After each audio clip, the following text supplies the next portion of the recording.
안녕하세요. 당뇨 합병증에 대해 발표를 맡은 이조입니다. 발표 순서는 다음과 같습니다. 먼저 주제 선정 이유와 관련 교육이 필요한 이유에 대해서 설명드리도록 하겠습니다. 저희가 찾아본 당뇨 합병증 관련 기사들입니다. 눈발 망가뜨리는 합병증, 눈부터 발끝까지 혈관을 손상시키는 당뇨 합병증, 당뇨병보다 무서운 당뇨 합병증은 당뇨 합병증 환자 급증, 당뇨보다 무서운 당뇨 합병증을 막으려면 등의 제목을 가진 기사들을 많이 찾아볼 수 있었습니다. 이처럼 당뇨병은 당뇨병 자체도 무섭지만 당뇨병에 이어 뒤따라오는 합병증이 더 위험합니다. 혈당 관리에 실패하여 고혈당에 오랜 기간 노출되면 전신에서 심각한 문제가 발생합니다. 실제로 당뇨로 인한 합병증은 당뇨병 환자의 주된 사망 원인이기도 합니다. 당뇨병으로 인한 합병증은 혈당의 급격한 변화에 의한 급성 합병증과 오랜 시간 혈관의 손상을 유발해 발생하는 만성 합병증으로 나뉩니다. 급성 합병증에는 당뇨병성 케톤산증, 고혈당성 고삼투성 비케톤성 증후군, 저혈당이 있습니다. 당뇨병의 만성 합병증은 크게 대혈관계 합병증, 미세혈관 합병증, 당뇨병 족부 병면 등으로 분류할 수 있습니다. 대혈관계 합병증에는 관상동맥 질환, 뇌혈관 질환 및 말초혈관 질환 등이 있는데 실제로 당뇨병 환자 사망 원인의 50% 이상을 차지합니다.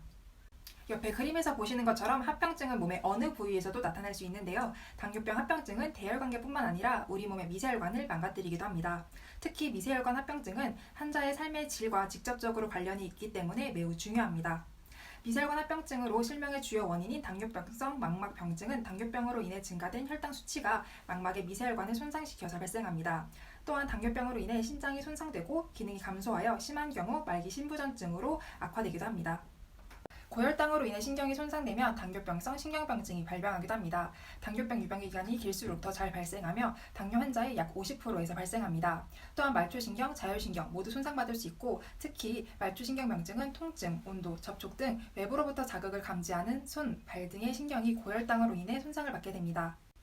이와 동반되어 족부의 경우 상처가 생기기 쉬우며 상처가 생기면 쉽게 치료되지 않습니다. 이를 당뇨병 족부 병변이라고 합니다. 이러한 합병증을 예방하기 위해서는 적극적인 혈당 관리와 정기적인 검사가 반드시 필요합니다. 당뇨병을 앓고 있는 사람이 자가관리를 소홀히 할 시 당뇨 합병증까지 이어질 수 있는데요. 그러므로 당뇨병 자가관리는 중요합니다. 당뇨병의 올바른 자가관리로는 우선 첫 번째, 자가혈당 측정입니다. 자가혈당 측정이 중요한 이유는 집에서 스스로 조절하는 식사, 운동, 약물요법이 잘 되고 있는지 확인할 수 있고 당 조절이 잘 되는지 본인이 직접 파악할 수 있으며 저혈당, 고혈당증으로 인한 위험을 미리 대비할 수 있습니다. 혈당 조절을 통해서 만성 합병증 발병률을 감소시킬 수도 있습니다. 바람직한 혈당 조절 목표는 공복 시 혈당은 80에서 120mg/dL, 식후 2시간 혈당은 90에서 180mg/dL, 취침 전 혈당은 100에서 140mg/dL, 그리고 당화 혈색순 6.5% 미만입니다. 두 번째는 운동요법입니다. 운동은 칼로리를 소모함으로써 식사요법의 효과를 상승시키고 혈당을 직접적으로 감소시켜 당뇨병의 합병증을 예방할 수 있으며 또한 운동을 통해 스트레스를 해소시킬 수 있고 정신건강에도 좋습니다. 운동은 매일 규칙적으로 꾸준하게 하는 것이 바람직합니다. 예를 들어 통근 시간을 이용하여 걷는다거나 아침 체조를 한다거나 일주일에 3에서 4회 자전거 타기 등이 있겠습니다. 세 번째는 식이요법입니다. 당뇨병 환자의 식사요법은 단순히 어떤 음식을 줄이거나 제한하는 것이 아니라 건강한 식사를 계획하고 실천하는 것이 중요합니다. 식사요법의 목표는 올바른 식습관과 생활습관으로 바꾸어 고혈압, 고지혈증 등의 대사 이상을 교정하여 합병증을 예방하고 좋은 영양 상태를 유지하는 것입니다. 당뇨병을 제대로 관리하지 않으면 합병증까지 진행될 수 있는데요. 이를 예방하기 위해 앞에 설명한 자가혈당 측정, 식이, 운동요법 등을 시행할 수도 있지만 정기적인 진단검사를 시행하는 것도 아주 중요합니다. 첫 번째는 당뇨병 신증 검사인데요. 1년에 1, 2회 소변 검사를 하는 것을 권장합니다. 소변 검사를 통해 기준치 이상으로 알부민이 배설되는지 확인하여 당뇨병성 신증의 정도를 파악할 수 있습니다. 두 번째는 당뇨병 망막병증 검사로 1년마다 안저 촬영 검사를 권장합니다. 이 검사를 통해 망막 이상 여부를 전반적으로 확인할 수 있으면서 당뇨병에 의한 암가적 질환을 발견하게 될 경우 조기 치료를 해 시력을 보호할 수 있습니다. 세 번째는 당뇨신경증 검사입니다. 양쪽 발이 시리거나 저린 증상이 심한 경우에는 운동신경, 감각신경 검사를 하고 어지러움이 있을 때는 자율신경 검사를 해볼 수 있습니다.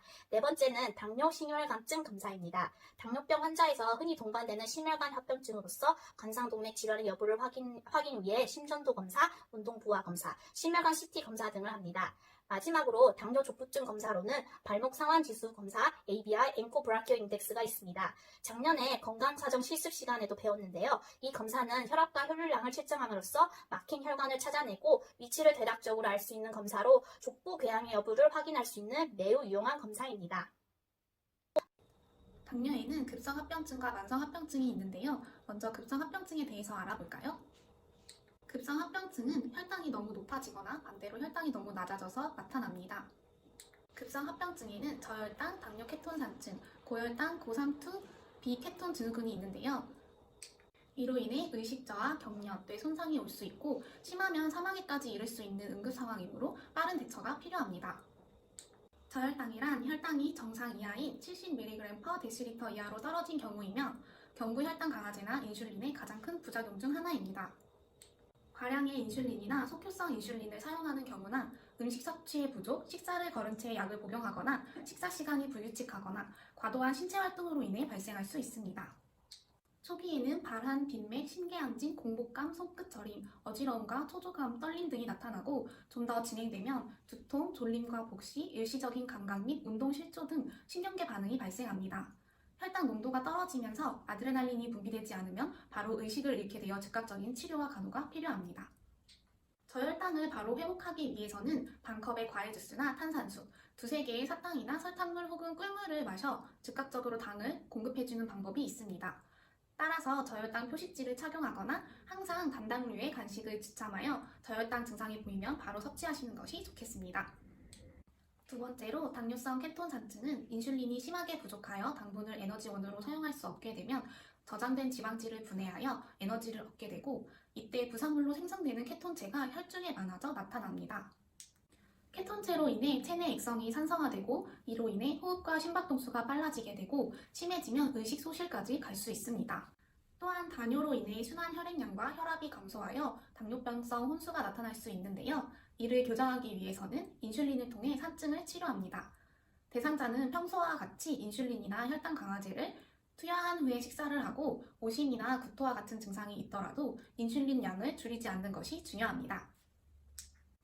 의심되는 증상이 나타나면 바로 병원에 내원하시는 게 좋습니다. 세 번째로 고삼투 고혈당 비케톤성 증후군은 대부분 고령에서 발생하며 제2형 당뇨에서 스트레스나 심한 질병 또는 감염증이 있는 경우에 몸이 필요로 하는 만큼 인슐린을 생산하지 못하여 나타나는 질환입니다. 인슐린 부족으로 혈당 농도가 계속 올라가면 쌍투압이 높아져 소변의 양이 매우 증가합니다. 적절한 수분 공급이 안 되면 이로 인해 탈수 증세가 케톤산 혈증보다 더 심해질 수 있습니다. 고삼투 고혈당 비케톤성 증후군은 증상이 천천히 나타나기 때문에 자칫하면 간과하기 쉽고 사망률도 매우 높습니다. 혈당이 올라가기 시작하면 소변의 양이 많아지고 탈수나 구토, 설사, 복통 등 위장관 증상이 나타납니다. 이로 인해 몸이 무기력해지고 진행되면 혼수 상태로 빠질 수 있습니다. 이를 치료하기 위해서 충분한 수분 공급으로 탈수를 예방합니다. 이온 음료나 염분이 함유된 물을 섭취하는 것이 좋습니다. 고혈당증을 교정하기 위해서 인슐린을 지속적으로 투여해야 합니다. 고삼투 고혈당 비케톤성 증후군 환자는 병원 치료가 원칙이므로 꼭 병원에 내원해주세요.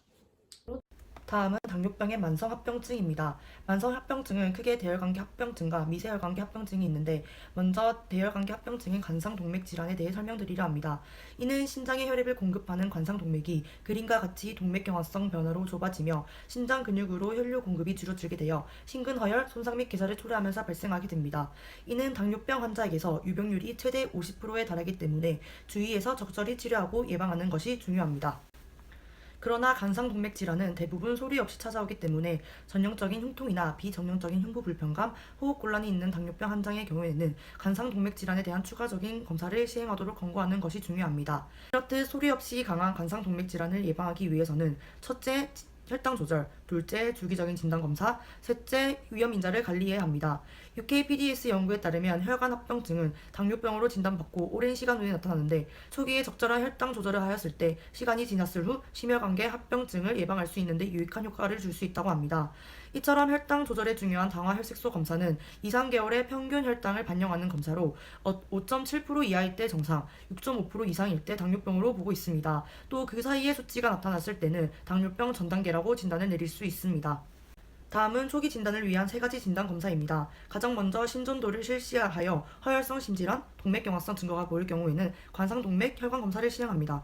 관상동맥 혈관 조영술은 관상동맥에 조영술을 주입하고 X선을 투영하여 관상동맥 형태나 이상을 관찰하는 방법입니다. 이는 검사 후 조영제를 소변으로 배출해야 하기 때문에 적절한 수분 섭취를 권장합니다. 마지막으로 동맥경화도 검사가 있습니다. 이는 혈관의 탄력성을 검사하는 것인데 비침습적이고 빠른 시간 내에 검사를 할 수 있다는 장점이 있습니다. 마지막으로 위험인자 관리 방법입니다. 먼저 금용, 금주, 스트레스 관리를 통해 고혈압을 관리합니다. 또 인슐린 저항성을 야기하는 비만을 조절해야 하며 식이 조절을 통해 체중 조절을 해야 합니다. 또 병원 방문 시 대상자의 혈압을 주기적으로 측정하고 1년마다 혈중 지질 검사를 통해서 조기 발견하는 것이 중요합니다. 당뇨병 환자의 운동 방법은 매우 중요한데 이는 저혈당이나 고혈당과 같은 문제를 야기할 수 있기 때문입니다. 따라서 운동 시작 전에 혈당을 측정하고 식후 1시간에 꾸준하고 땀이 조금은 날 정도의 운동을 하는 것이 좋습니다. 저혈당을 야기할 수 있기 때문에 사탕이나 설탕을 챙겨서 운동하는 것도 좋습니다. 다음은 당뇨병 환자에게 가장 흔히 발생하는 발과 다리의 합병증에 대해 설명하도록 하겠습니다. 하지의 말초혈관 순환이 불충분한 말초혈관 질환, 감각운동신경이나 자율신경의 병변으로 생기는 신경병증, 백혈구의 기능이 떨어져 면역 손상이 발생하면서 발의 감염을 위험시킵니다. 이를 예방하기 위해서는 가장 먼저 차가운 발, 의존성 발적, 정맥혈 회복 시간이 지연 같은 말초혈관 질환의 증상과 징후가 나타난다면 병원을 방문해야 합니다. 병원을 방문하여 증상에 대한 설문조사, 진동감각검사, 발목 반사, 핀찌르기 검사 또는 온도감각 검사를 하게 되는데 이때 보통의 대상자들은 자신이 감각 변화에 대해 인지하지 못하였다가 진찰 후 자신의 무뎌짐과 무감각을 발견하는 경우가 많습니다. 다음은 발목 상완지수 검사를 하도록 합니다. 이는 발목 수축기 혈압을 상완동맥 수축기 혈압으로 나눈 값인데 이때 값이 0.9 미만이 되면 말초동맥 혈액 질환으로 의심할 수 있습니다. 만약 병원을 신속하게 방문할 수 없거나 무증상일지라도 연령이 50세 이상인 당뇨병 환자라면 그림과 같이 고위험군 체크리스트를 통해 자신의 상태를 파악할 수 있어야 합니다. 앞의 검사와 체크리스트를 통해 발과 다리 합병증 고위험군에 속하게 된다면 다음과 같은 방법으로 발 관리를 시행할 수 있어야 합니다. 마지막으로 만성합병증 중에서도 미세혈관계 합병증, 그 중에서도 당뇨 망막병증과 당뇨 신장병증에 대해 말씀드리겠습니다. 우선 당뇨 망막병증이란 당뇨병에 의해 발생한 고혈당으로 인하여 일어나는 말초 순환장애로 망막에 발생한 합병증을 말합니다. 이 당뇨 망막병증은 당뇨병 환자의 고혈당이 지속되면서 모세혈관에 손상이 생기고 이로 인해 망막 전반에 허혈 손상이 일어나고 신생혈관이 발생하여 실명으로 이어질 수 있는 심각한 합병증입니다. 당뇨는 비증식성 당뇨 망막병증에서 증식성 당뇨 망막병증까지 진행될 수 있는데 비증식성 당뇨 망막병증은 망막병증의 조기 증상으로 소동맥류와 망막 내 출혈이 특징적입니다. 장기간 당뇨를 앓은 대상자에서 많이 나타나며 대부분 시력에는 영향을 미치지 않습니다. 그러나 증식성 당뇨 망막병증으로 진행되면 시력이 위협받을 수 있는데 이 단계에서는 확장되거나 약화되고 손상된 혈관이 파열되면서 망막에 출혈과 삼출물이 나타납니다. 당뇨 망막병증은 형광안저 혈관 조영술이나 빛간섭 단층 촬영으로 정밀 검사를 하여 확진을 받으면 치료를 하게 되는데 비수술적 치료로는 혈당 관리, 혈청 지질 조절, 항체나 스테로이드를 주사하는 안군의 주입술, 레이저 치료가 있고 수술적 치료로는 유리체 절제술, 망막 미세 수술이 있습니다. 다음으로 당뇨 신장병증은 신장에 발생한 미세혈관 합병증으로 신장 내부의 사구체가 손상되어 신장 기능이 저하되는 질환입니다. 한국인의 경우에는 만성 심부전의 약 41%가 당뇨병성 신장 질환일 정도로 흔히 나타나는 합병증이기도 합니다. 당뇨 신장병증의 진행 과정은 크게 1기에서 5기로 분류되는데 제1기 콩팥 증후군 전기는 콩팥에 명확한 영향이 없는 시기이고 제2기 조기 콩팥 증후군기는 미량의 알부민뇨가 검출되는 시기입니다. 제3기 현성 콩팥 증후군은 지속성 단백뇨가 나타나는 시기이고 제4기 콩팥 기능 상실은 지속성 단백뇨가 나타나고 혈청 크레아티닌의 상승이 나타나는 시기입니다. 마지막으로 제5기 투석요법기는 콩팥 기능이 상실되어 생명 유지를 위해 투석이 필요한 시기입니다. 당뇨 신장병증의 증상으로는 피로, 빈혈, 식욕 저하, 오심구토, 거품뇨, 하지 부종, 체중 증가, 가려움 등이 있으므로 이러한 증상이 나타날 경우 신속히 병원에 방문하는 것이 필요합니다. 당뇨 신장병증을 치료하기 위해서는 혈당과 혈압을 조절하고 식이 조절을 잘 해야 합니다. 혈당은 당화 혈색소 6.9%를 목표로 하며 당뇨 신장병증 1기부터 5기까지 인슐린 요법을 통해 꾸준히 조절해야 합니다. 혈압은 130에 80 미만을 목표로 하며 제2기 이후부터 안지오텐신 전환효소 억제제와 안지오텐신2 수용체 기량제를 통해 조절합니다. 식사는 병기마다 목표를 달리하며 제3기 이후부터 단백질과 염분, 칼륨을 제한하는 시기를 시작해야 합니다.